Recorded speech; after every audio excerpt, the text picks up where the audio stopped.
पाऊस दादा, तुम्ही जूनचे मे मध्ये का आला? हॅलो, नमस्ते अँड वडक्कम. माय गॉड, इतकं ऊन. सकाळी लवकर उठूनच आम्ही आलो होतो बाप्पाच्या दर्शनाला. तरी कुणाचाही बर्थडे किंवा काही इव्हेंट असला ना, आम्ही बाप्पाचं दर्शनीचं कंपल्सरी. ह्या ओव्हर एक्सप्लेनसाठी सॉरी. आणि आपण निघालो आहोत बाप्पाच्या दर्शनाला.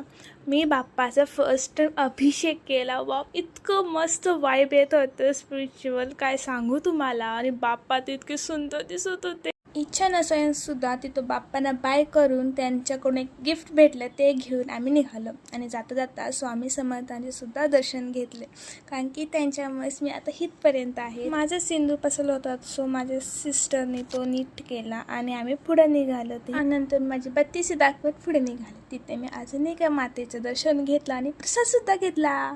सकाळ असल्यामुळे दुकानात उघडी नव्हती, तर मी इथलेच एक साधीशी छोटीशी माझ्यासाठी इयरिंग्स घेतले आणि माझ्या भावनेसाठी गिफ्ट पण घेतले हे. आणि मी पावसाचा आनंद घेत परत आले.